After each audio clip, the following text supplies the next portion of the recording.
There's been a new buzz about being boy sober or celibate, choosing celibacy for young people, for older people, anyone going through life feeling like sex has become a commodity, whether you're dating with apps, or maybe you've been through a bad breakup, or maybe you're planning to get married and you've been talking with your partner about the choice of celibacy. When you take sex off the table as something that's required, you kind of get a better look at your life. It helps clear up the clutter.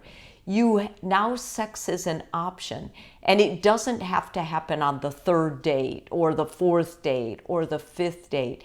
And anyone that's with you who would expect that would be disappointed, because if you decide on practicing celibacy for a specified amount of time, basically you're going to more than likely see changes in the relationship that are positive. You're going to start seeing a deepening of friendship, perhaps, a deeper connection, being more intimate. When sex is part of your relationship, basically it's a fallback, it's a go-to. And if it's entered into too soon in a relationship, the statistics show us that it's like a shallow-rooted tree. Like, yes, the roots are there, but it keeps the relationship in a very shallow area because it's a fallback activity. You can always have sex and it feels good. But what about the friendship? What about the depth? That often gets overlooked. And sex alone is not cement enough to hold the relationship together when you've got some really deep emotional stuff that has to be dealt with. If you compare that to friendship, friendship goes the miles. The emotional intimacy actually is the glue of a relationship. And once the friendship is intact and it's deep, then sex makes it better. But the relationship doesn't rely on sex. It's not vice versa. Now, the important thing to understand about if you choose to be celibate in your own life or in a relationship is it's different for each person. There's no set of rules. Okay, this is going to be celibate. Doesn't necessarily mean there's going to be no physical contact, because I have a fair amount of clients who are practicing celibacy, and they include kissing, they include French kissing, they include dry humping, they include touching. They just exclude any penetration of any kind.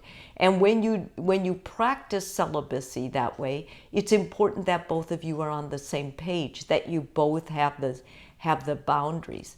What I've been interested in is we've actually started seeing the practice of celibacy more in the mental health realm.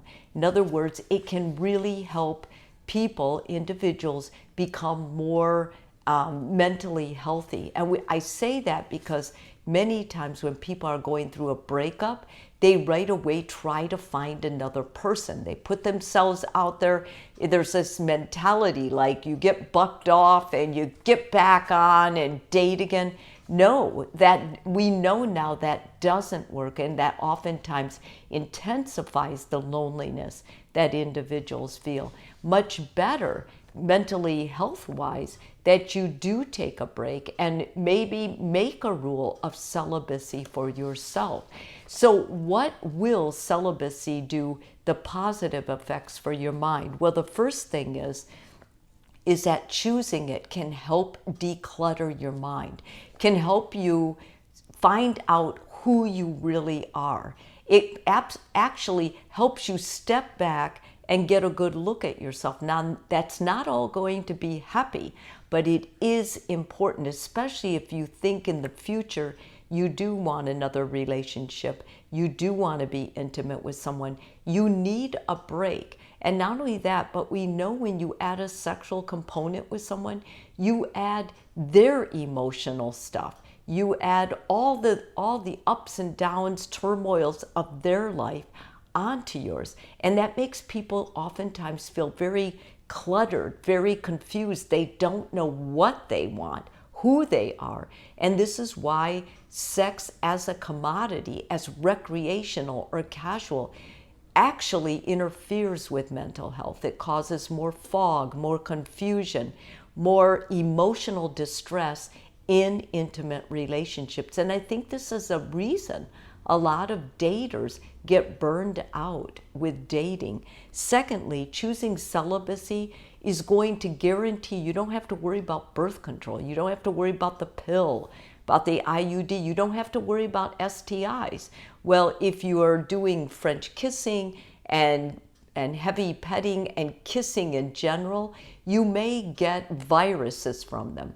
But more than likely, the sexually transmitted ones you will be free from, which is a big load off people's minds, especially the financial necessity of purchasing the pill every month, of remembering to take it, or whatever birth control pill you're on or birth control measure. And don't forget, the pill is not an innocent pill. It does really change brain chemistry in women. It changes changes everything hormonally. So you might think, well, everybody takes a pill. A lot of people do take the pill, but it doesn't mean that it doesn't have side effects too. And lastly, the choice of celibacy is a choice where you get to make it and commit to you again. You get to find out who you are, what makes you feel desired. What do you desire? What do you want to do with your life? Do you want to have sex with this person? Or is it just something that's expected? Are you participating in hookups or situationships because you feel like that's what you have to do? Or are you making a methodical choice? It gives you another inner power to be able to choose what you want. And not only that, as I said earlier, it really does deepen intimate relationships when sex is off the table, because you really get to build that friendship. Now, what are the downsides? And there are downsides too. The first one is, if you're new to dating, you're going to feel like you're left out of it. Like, wasn't this something I was supposed to look forward to? And am I enjoying the dating experience as much as I should if I choose this? Well, for sure, if you tell people I'm choosing celibacy and these are kind of my boundaries, these are my rules, you're going to get less dates. But will those dates be higher quality?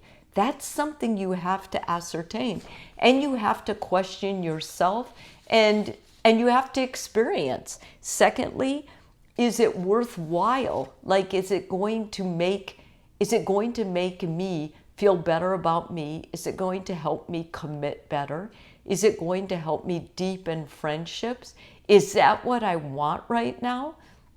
I put it in the downward or the downside category because these are questions you have to ask yourself. And if you're not emotionally mature enough or you're not self-aware enough, the answers to this, you'll probably just blow it off. But at the same time, if you are emotionally mature, if you are self-aware, these are important things to ask yourself about the practice of celibacy. I personally think it's very helpful. I think it's good for mind clutter. I think it's good for your relationship, your next one, whatever you're into. I've seen it help with heartbreak, after heartbreak, so you don't get in a relationship with another person similar to the one you just broke up with. And I think it's good for people before they even start dating to have boundaries around sex. I know that on the third date with dating apps, it's almost a requirement. It's become a commodity. But does that mean you should do it? Personally, I think the vow of celibacy for yourself shows a self-determination, a boundary. To me, it shows up someone of strong quality, someone of strong character. Yes, it's going to mean that you won't get all the dates. But yes, it's also going to more likely mean the people you do date, you will know them enough by the time you choose to have sex with them that you won't make unnecessary mistakes that you may have made had you just gotten involved with hookups and casual sex. Because to me, Recreational sex doesn't exist. Sex is sacred. And because it's sacred, it's important that you honor it and give it the same time and attention as you do emotional intimacy or any other form of intimacy in your life. If this video is helpful for you, I'm asking you to please subscribe. And if you're already a subscriber, thank you so much.